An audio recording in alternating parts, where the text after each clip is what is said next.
Hey everyone, we are long overdue a return visit to the delusional world of the Muslim lantern. In this video, we've got a triple whammy of triggers for a Dawah apologist. We've got a ex-Muslim who he's talking to, who's also a woman and happens to be a gay woman. So this should be a fun video to see what kind of stuff he's going to say. Let's take a look. So I'm an ex-Muslim and I'm thinking of going back to Islam, but I have some things that are stopping me from going back. And I was thinking of just addressing that with you and see what you have to say about like those things. 3 guesses for what that thing might be that's given her pause for thought returning to Islam. Put your answers in the comments below.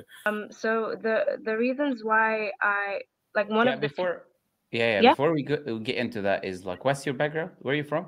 I'm Palestinian Syrian, so Arab. Okay. And what was the reason you left to begin with? What was the reason you left? So there were a few things. I feel like culture clashed a lot with the religion, and one of the main reasons was that I identified with what you call the alphabet community. So that was one of the reasons, and I felt like my family, who are very religious, kept like calling me really bad things like like shaz. I know. I can assume. So yeah, you notice how he wants to cut her off there because, you know, he wouldn't want you to hear all the horrible, abusive things that her family have said to her just for being gay, but we'll carry on.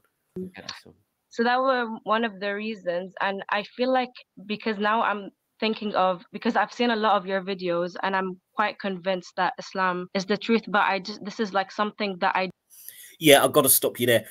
My dear Serene, I would love you if you ever happen to catch this video, come talk to me, because the Muslim lantern, if he has persuaded you to join Islam again, then your critical thinking skills are so in need of a boost. It's just not funny. I mean, this man doesn't get anything right whatsoever. He constantly lies and misrepresents everything with his Islamic apologetics. And there's no way this man should be convincing you to return to Islam. I digress. Don't know how to deal with this idea of me being like bisexual and also not really welcome within like the religion. So I have like something that kind of convinces me to go back, but I also wanted to see what you like think about like what I should do really to like be able to accept going back. I don't know. I'm trying to understand the question. Like, is a question about like, the idea of like the LGBT thing, or is it about something else? What is the question? It's about the LGBT, like how I could be LGBT and Muslim at the same time, and if that could even work. Okay, so this is the thing. For you to be Muslim, certain conditions have to be met. These conditions are that someone needs to believe in what is in the Shahada, which I'm sure you already know. Yeah. To believe that there's nothing worthy of worship except Allah, and to believe that Prophet Muhammad is his messenger and servant. Once someone believes that, this is the important thing. And an outcome of that is that he believes in whatever the Quran teaches. Because there's nothing worthy of worship except Allah. If Allah is the one worthy of worship, the Quran is the word of Allah, and to worship Him is following His. Yeah. It's clear what she's called in to talk about, the problem within Islam that they have with gay people. And he's going to give all this spiel about, oh, this is what you need to be accepted as a Muslim. Yeah, just get to the point. You don't need to do this propaganda. Let's just get to the meat of the topic. And to testify that Prophet Muhammad is a messenger of Allah, it means لا متبوع بحق إلا محمد صلى الله عليه وسلم. It means no one to be followed in truth in religious matters and these things except the Prophet ﷺ. So yeah. This is the outcome of it, which means now, once someone fulfills these conditions, he believes in the 6 pillars, he's a Muslim. So he believes in Allah and the angels, the messengers, the Day of Judgment. I mean, it's funny. I mean, he's talking to a woman. He doesn't even like say she's a Muslim. I mean, he hasn't even got enough sense to sort of, change his rhetoric to actually be appropriate for the person he's talking to. I mean, he's so bad at this. Like the books on Qadr, destiny. If he believes these things and he believes in what the Shahada says, he believes what a Muslim believes. If he testifies it, he becomes a Muslim. Now, if the problem now with the idea of the like alphabet community is if you believe this thing is not wrong. Now, this is the problem. Now, this will clash with being a Muslim. You cannot be a Muslim and believe it's moral. The actions are moral because the Quran says they're immoral. Islam says they're immoral. If Islam says Allah is the source of right and wrong and morality, anyways. So if Allah is the source of right and wrong and morality, then if the same Allah who apparently says it's okay to have a 6-year-old bride, but yeah, you know, there's apparently a big moral problem with being gay. If Allah determines something to be immoral, if you believe what Allah calls immoral is moral, you cannot be a Muslim. That's not just with the alphabet community, but with anything. So if I believe, like, for example, killing is moral. Keep using the term alphabet community. I mean, obviously that is said as kind of a piss take towards gay people and stuff. And, you know, I kind of, because of the whole thing, let us keep being added to it. But you'd think he'd show a little bit of respect and not keep using that terminology when he's talking to her. I mean, again, they've got no fucking, like, social skills, how to talk to people. Or I believe stealing is immoral or any of these things. If I were to believe these things, that would mean I cannot be a Muslim, because that directly opposes the teachings of the Quran and Sunnah. Okay? So now this is the first thing, is that I have to submit to the idea that this is something which is haram, something immoral, something not good. From an Islamic point of view, immoral means something that God is not pleased with, basically. This is the first thing that you would have to believe. The second thing then, after that, is once you submitted to the fact that this is something which is immoral, now the feeling that you have, is a separate issue. There is no one who's held accountable for his feelings. So if I feel like towards, which will never happen, but if someone were to feel towards the same gender or something like that, I have feelings towards the same gender, then Allah doesn't hold you accountable for that. That's not like something that you will get sins for and punished for the feeling. If it is out of your control, we're talking. Right, okay. So it's basically the sort of typical apologetic of you can be gay, but it's the act that is the sin. So you just being gay isn't immoral. This is at least how he starts, but then his rhetoric kind of changes as he goes along. So if it just like happens, you feel something, you see something, this and that, and you have a feeling, it's out of your control, you're not accountable for it. In fact, you not acting upon it is something you will be rewarded for. So, right? So that will be a test that you'll be struggling with as an individual, is that you would have a feeling towards that thing. Not doing it is your test, and you get rewarded for not doing that specific thing. Why would Allah give you those feelings if it was immoral? I mean, you say life is a test. There's plenty of other ways you can test someone. But why would you say, right, this thing is specifically prohibited and immoral, and Allah's also going to purposely make you have these feelings to test you? I mean, what is the point of that test? Be like jihad in a sense, or not really? Struggle. It just means struggle. Yeah, struggle against your desires. Struggling against your desires. It will be struggling against your desires. Struggling against oneself and his desires and what he wants to do. But in your case, in your scenario, if you claim you're bi, it's a very simple thing because there's men and women there. So it's not hard for you to even avoid this idea. He seems to think that, like, if you're bisexual, it's just a matter of like, oh, you can just turn your feelings on and off. Like, today I'm going to choose to be attracted to a different gender. Tomorrow I'll choose to be attracted to the same gender. No, it means that you've got an attraction to both. It's not like, oh, you can just turn it off at will and like, oh, therefore there's no problem or anything. I mean, he's such a basic idiot. So it should be much easier for you as an individual to avoid one, because you have two options. Yeah, unlike the people who... Two options, yeah. It's just like going to the supermarket, isn't it, and choosing like chocolate or strawberry flavor. It's it's just like the sort of ignorance and the lack of sophistication of the way that he looks at this issue is just laughable. Say, no, it's just one thing that I desire, which is the thing which is considered immoral Islamically. So in your situation, basically, it's much easier. And yeah, so, okay. I mean, how the fuck would you know that? And, you know, we're going to get a revelation in here to show that actually that's not even the case. But what happened if, okay, she might be bisexual, but she's mostly attracted to women? Then how is that going to be easier? Or, you know, maybe she's fallen in love with another woman. How's it going to make it any easier that she's bisexual? It's such a dope. You would have to leave that and not do that specific thing. And then, of course, get married like everyone else gets married, and have children like everyone else has children. Yeah, and this is the thing, isn't it? This is this kind of Dawah Salafi mentality of, you know, the woman is just basically there to breed, get that next generation of, you know, jihadi warriors going, and that's all your function is. So it doesn't matter whether you're not actually attracted to the guy. You know, just lay down and do it for Allah. I mean, it's just appalling.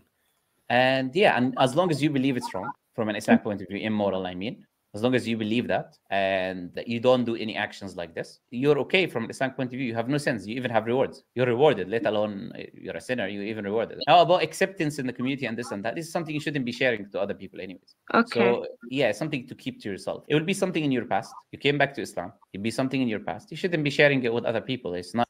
Yeah, so isn't that great advice here? I mean, the fact is that obviously she is, well, she claims to be bi at this point, but you'll see that's actually going to change further on. But she's part of the gay community. And your advice is just hide it. Don't ever talk about it. Don't ever mention it, even to your close family.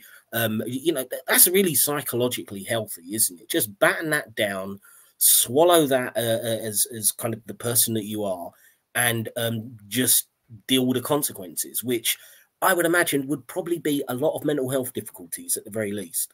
And none of their business anyways. Like how would they know except if you told them? But yeah, so if you don't share it, like you're just a normal individual and that's it. So does that make sense? Yeah, I do want to ask you, so when I say like bisexual, I think I might have labeled myself as such so that my family isn't as outraged as they would have been if I labeled myself as okay, I got what you say. Yeah. Yeah, so basically she's not bi, she's actually a gay woman, she's lesbian. And you know, the bad backlash from her family would have been that much worse. So she instinctively knew, right, I'll be, you know, at least if I label myself as bi, I'll only be considered, you know, half a heathen, half of an evil person. And yet she still got a terrible backlash. So it just shows that all this nonsense he's been talking to her anyway, well, it's not going to even apply to her. She's a gay woman, and you're basically telling her still, I mean, his advice doesn't change. It's basically still, you know, get married, have children with somebody who you're not going to love, not going to be attracted to, and just grit your teeth and bear it and get your reward in Jannah. It might be more like a mosque, I guess. So you mentioned something about marriage. So do I, like, if I don't desire to get married because of what I just said, is that haram as well? Or do I have to get married in a sense? Well, if you getting married will result in you not giving the rights to your husband, that becomes a problem within itself. Then it's...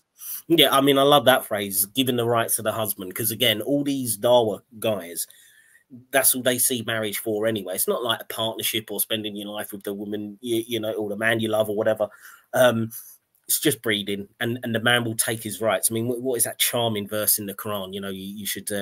I'm paraphrasing here, but it's basically you should see your wife as a field, and basically just enter the field any way you want. Talking about sex, you know, really charming stuff like that. And if a woman refuses sex to her husband, the angels curse her. And I mean, this is the stuff they really believe. They, you know, for them, for a lot of these Dawah guys, you just know that they see it in this purely contractual way of just essentially it's sex.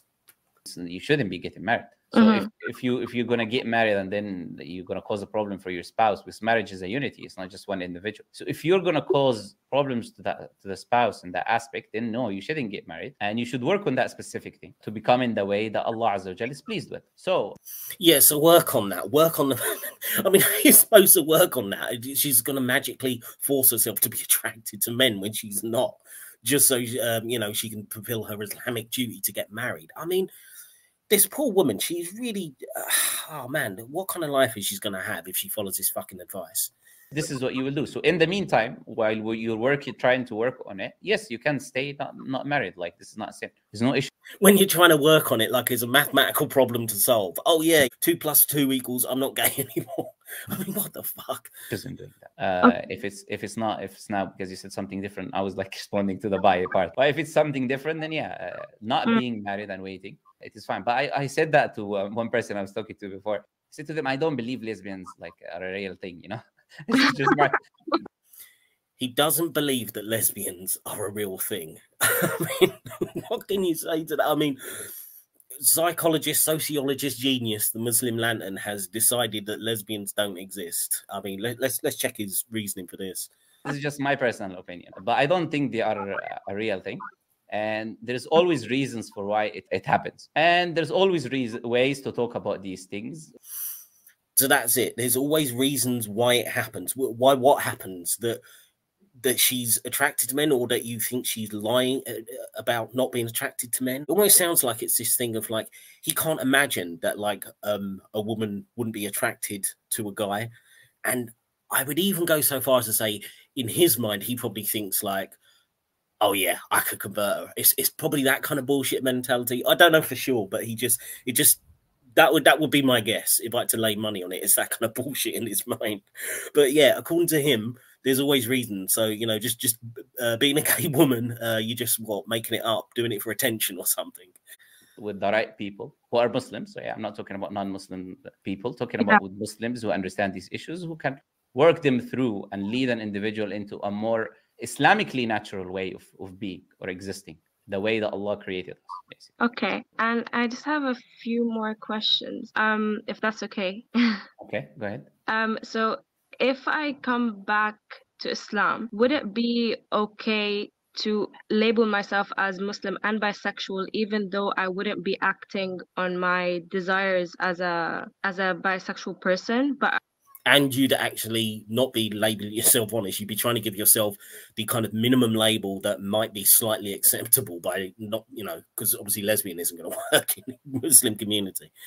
But yeah, carry on. I would just like rather keep the label just to feel fulfilled, I guess. Or is that haram? No, I don't get the point. Label who? Like, are you gonna have an ID almost like says, you know what, Muslim this?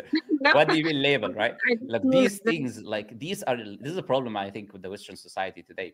People talk about these things which are supposed to be private things openly as if they're normal day-to-day talk. This is like a person. There's a recognition that psychologically speaking, being kind of pressured to be in the closet is not going to be good for your mental health. And you know, it's not about shouting it from the rooftops or starting every conversation with talking about your sexuality or anything like that. You know, for most gay folk, it's just going to be the fact that yes, this is, you know, it's part of who I am in terms of my, and it's going to show in your personal life. If you invite your partner to some kind of social gathering, obviously that's going to be out there. And so, you know, having some kind of acceptance for that is the point. But it just goes to show, like for you, it's just kind of like, just hide it away. Even though you're sort of claiming that having the feelings, there's no problem about having the feelings, you're undermining that by basically saying, don't ever talk about it, don't mention it, don't say, you know, pretend it doesn't exist. So clearly you do have a problem with just the fact that the feelings are there in the first place. Like sexual desires or what, these are private matters. So it's not like you're going to be going around. When you say label, that's something which is public that people come across, you know, like your name or something. Yeah. So people are not going to say, what's your name? What's your sexual orientation? You know, that's last time I checked. That's not how people do it, you know? Yeah, but as I say, that's not the point. The point is not feeling like you have to kind of lie about yourself, because it's not good. It's not good for your mental health. It's not good for your life. So unless they ask for it, you're not going to say it. That's the first part. So the second part is you shouldn't be labeling yourself as something that's considered a sin. Like, okay, Assalamu alaikum, my name is Muhammad the murderer. You know, I mean, that's a charming comparison, isn't it? I mean, to compare being gay to being a murderer. I'm going to be labeling myself with something that's considered Islamically a sin, is it? Yeah. It's not the right thing to do, you know? So if you're asking from that aspect, anything which is considered a sin, no one should use that as a title and label himself as that thing. Having the desire, no, because this is why I said in the beginning, submitting to the idea that this is something which is immoral. If I submit to it, then I don't want anything to do with it. I'm not proud of it. I'm going to label myself it. Yeah. Why wouldn't you, though? I mean, at the start of this, you were saying that, oh, you know, you get the great benefit, you get the reward because this is like part of the test. I mean, if it's part of Allah's test, why would you not be saying, look, I've got this much harder test and I'm going to get a bigger reward? So why wouldn't you be proud of that? I mean, it doesn't really make sense what you're saying. But if the people around me already know that I am bisexual and then I become Muslim, I know that they're gonna ask questions, and tell them that you should know your religion. You shouldn't ask people about their sins, and whatever is my past before Islam is between me and Allah. And the Islam يجب ما قبلها. Islam removes that which came before it. والتوبة تجب ما قبلها. The repentance removes that which was before it. And التائب من الذنب كمن لا ذنب له. The person who repents from his sin is like the one with no sin. So this idea, if they understand the religion, they shouldn't be going around asking you questions anyways. And by the way, you spoke about how they behaved, which was incorrect anyways, not the right way to behave Islamically. So you tell them to come to me and have a talk with them, no problem. But this is Oh yeah, that's a great idea. Have more naive people come and talk to someone as ignorant and bigoted as you. Yeah, that's a great fucking idea. not the way. Yeah, this is not the way to do. Huh? You want to talk to my mom about this? Yeah, anyone. It doesn't matter. Like, talk to your family, no problem. But the thing is, yeah, this has to be understood. Once someone accepts Islam, we don't talk about their past. Their past is their past. Like the Sahaba were all people who accepted Islam, and their past was like, everyone knows how the past was in the days of.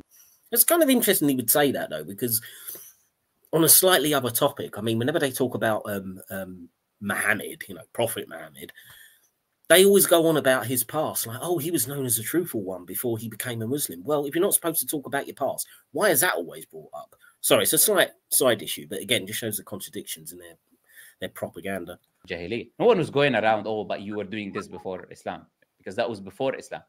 That's literally why the term Jahiliyyah, the pre-ignorance, the ignorance day, the pre-Islamic days, that's why that term is used, because this is the past. Persons become Muslim now as long as he sincerely became Muslim and he's practicing Islam. Whatever he done in his past is irrelevant. And these things that are private should remain between you and Allah. It should remain between you and Allah anyways. Okay. And one last question, because you were talking about past sins. So like I said before, I'm an ex-Muslim, so it's not that I didn't know and then I came to know. So because I left Islam, would the sins I've done during the period that I left Islam be accounted as sins, or would they be like removed? Like, for example, I used to drink alcohol. I understand. You don't need to say what you used to do. It's okay.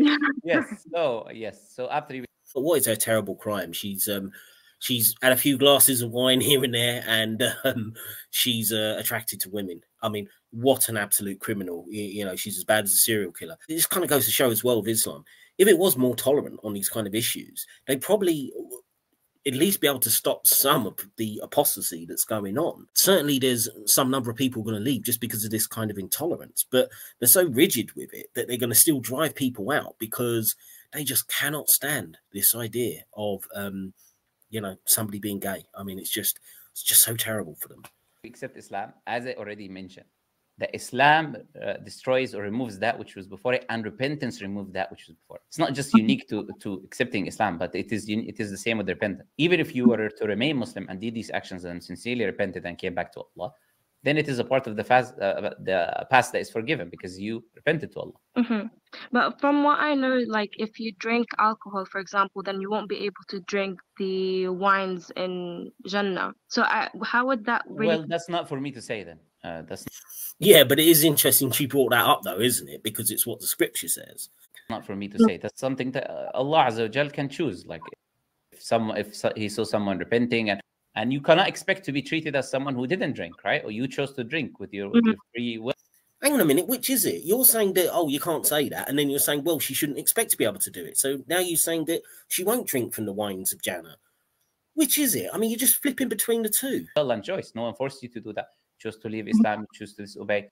So also you should think about the fair treatment of someone who held himself from doing that, while someone who chose to do it. But yeah, so now you are basically saying that, yeah, she's not going to be able to drink whatever weird liquids are in Jannah. Yet you've just jumped from one thing to another there to try. Again, this kind of thing happens all the time in Dawah apologetics. You know, it's just like on an issue like slavery. It's kind of like, oh no, slavery doesn't exist in Islam. But at the same time, slavery under Islam was brilliant. And they'll say these two contradictory things right next to each other and act as if that's completely rational. Either way, I cannot say that this will not happen, that you're not going to drink from the... Yeah, either way, you can't say it will or it won't happen, but you are kind of saying that, yes, it will happen. Necessarily, you're not going to do it.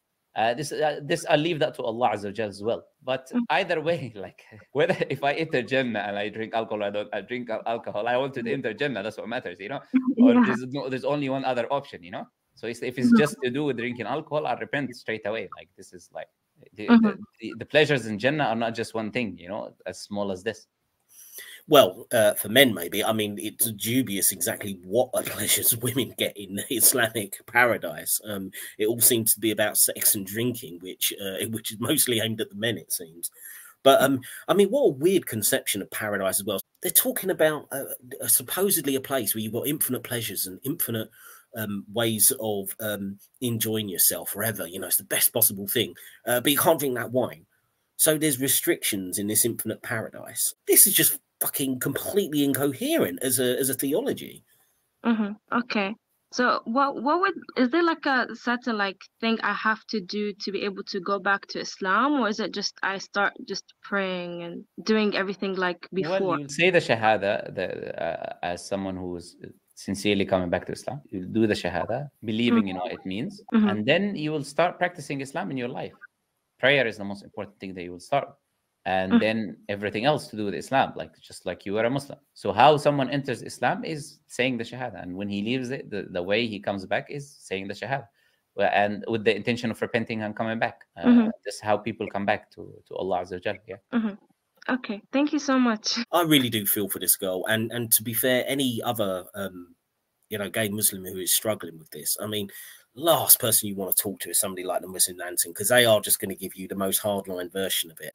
There really isn't anywhere for gay Muslims to go to get any proper acceptance. And I think it's really, really sad, because if they want to keep their religious tradition, they're just in for a life of mental suppression and also still risk, because as she says, I mean, people know, and there are going to be hardliners who are going to basically see her as some kind of, monster because of her sexuality, and she could well be the target of something. And I just think it's really terrible. So, I mean, on the off chance that Serene sees this video, maybe come talk to me and I'll tell you why exactly the Muslim Lantern talks absolute garbage, and maybe you can reconsider about returning to Islam. But anyways, I hope you enjoyed the video, and I'll be back with another one real soon.